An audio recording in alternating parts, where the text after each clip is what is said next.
When I was a little girl, I had two big goals in life.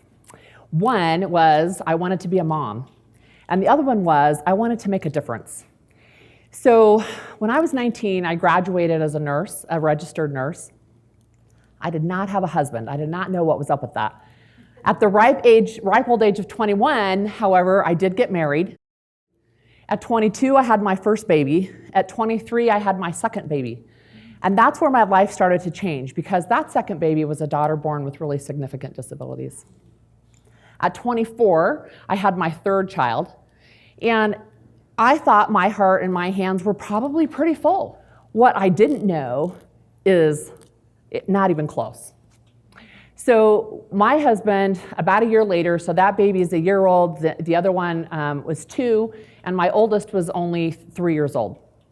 My husband was watching television, and he said to me, "Come, Holly, you've got to come in and see this." And it was a 2020 show by Barbara Walters talking about Romanian orphanages. And I watched that show, and I saw kids tied to beds, naked. Kids with disabilities who were treated like animals, worse than animals. But I also saw some American families who had gone to Romania and adopted. They'd figured out how to navigate this international adoption process, and I was on fire. I knew this was our path. And I turned to my husband and I said, "I have to go." And he just looked at me and he said, "I know."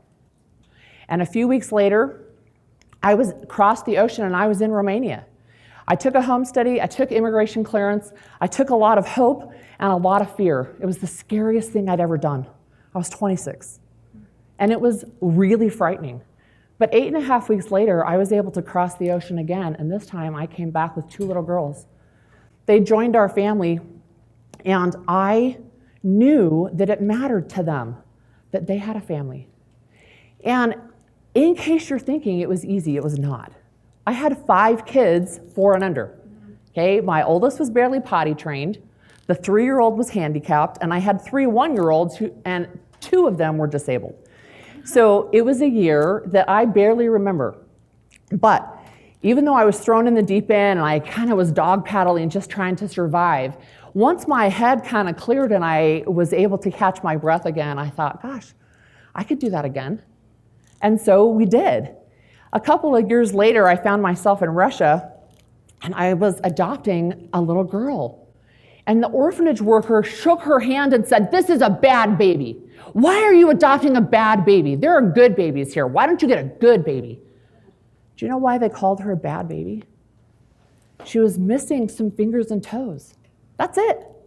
That was the label she got, is that she was a bad baby.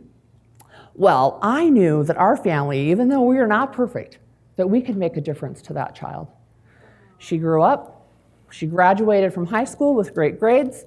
She manages a retail store right now, and she's right over here.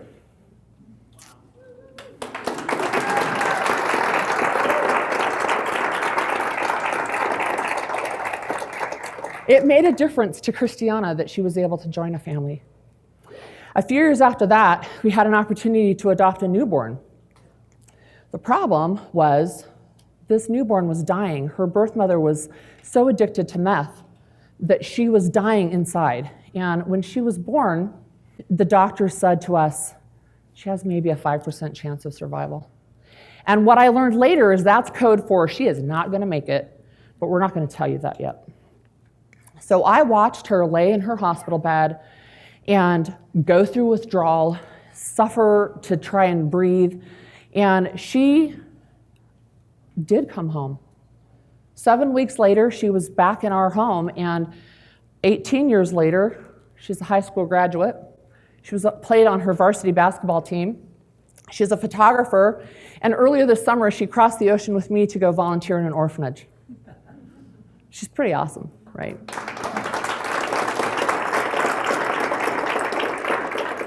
Well, I apparently am really good at saying yes, and so we kept going. And we have a family of 25 children.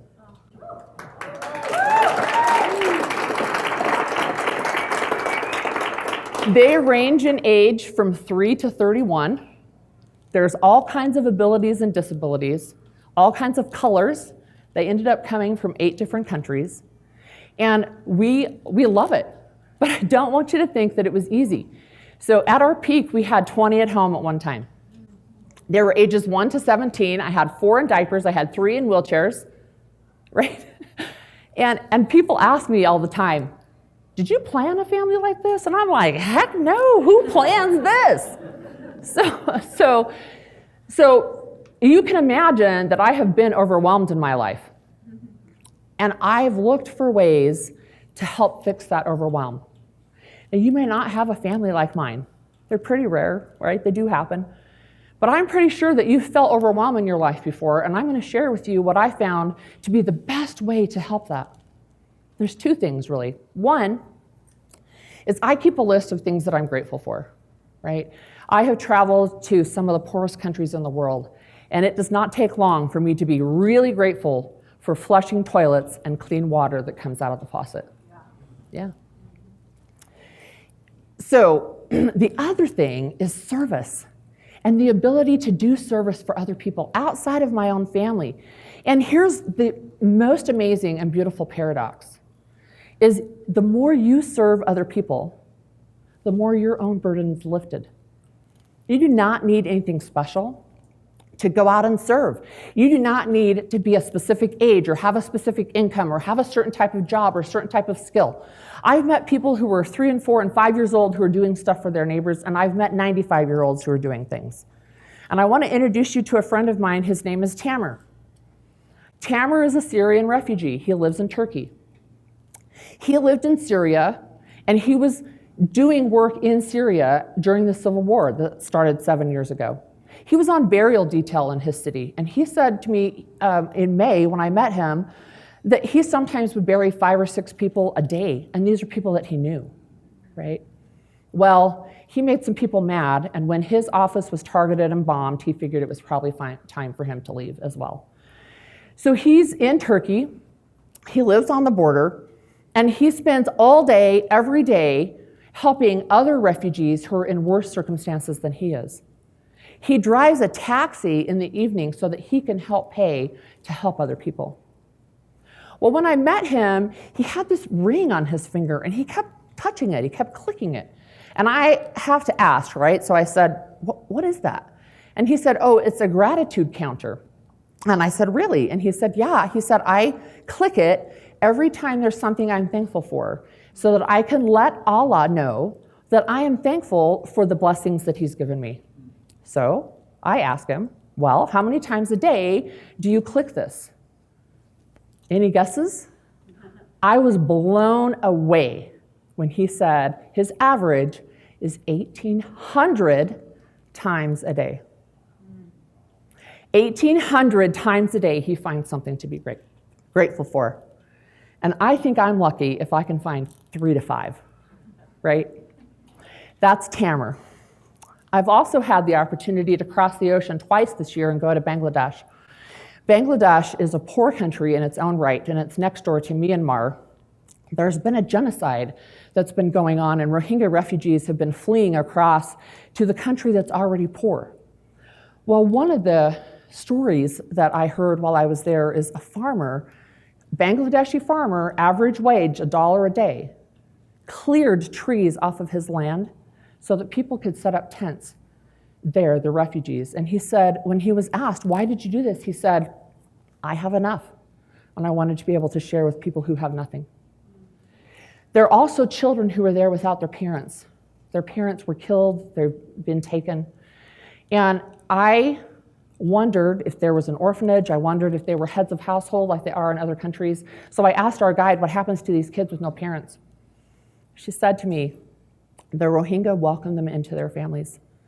And they enfold them into their families. Remember, they have nothing. And they will still take other kids into their family and take care of them. That's such a blessing. Dr. Martin Luther King Jr. said, everybody can be great because everybody can serve. Mother Teresa said, if you can't feed 100, feed just 1. And we all know Mother Teresa, and we know the great work that she did. But not everybody knows Frida Billiter, and they should. Frida Billiter lived in Indianapolis during the 1920s, during the Depression. We know that many people in the United States struggled to survive. They lost their jobs, they lost their homes, they lost the ability to feed their families. But some people did have enough, and they could share. And Frida was one of those who had enough.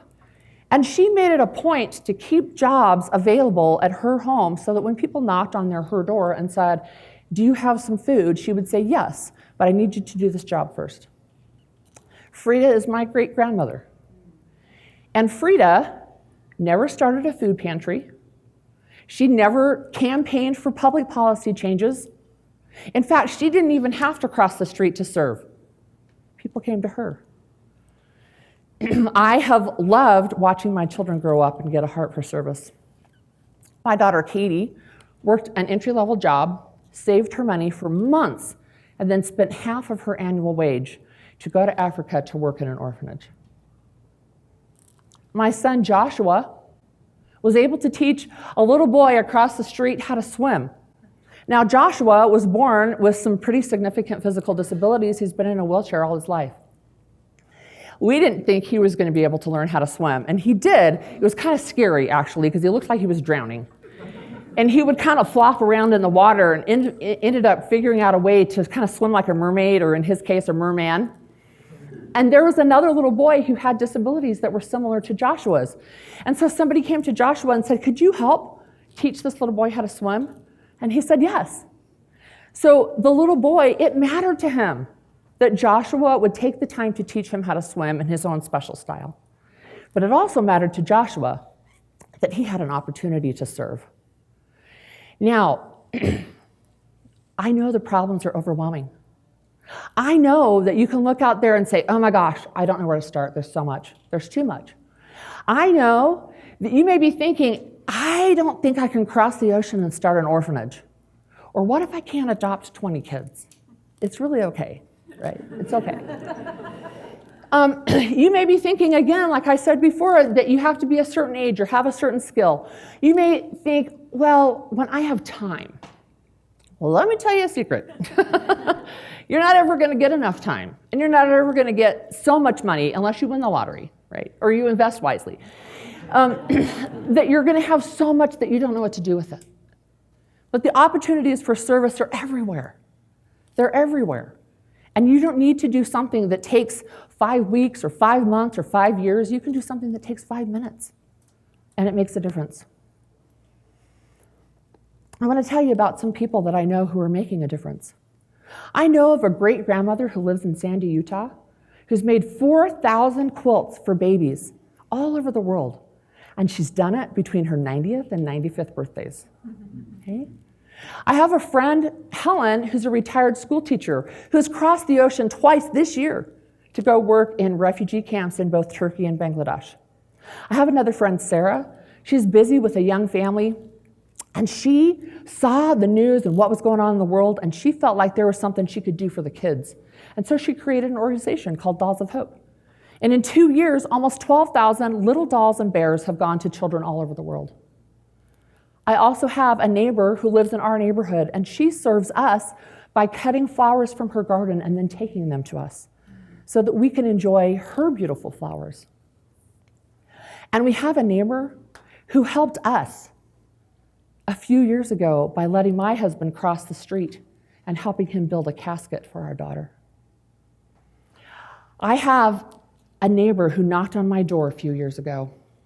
And she said, "I've been thinking about you all day. Are you okay?" And I said, "No, I'm not okay. My daughter, Angelia, died this morning. When we adopted her, she was missing most of her brain.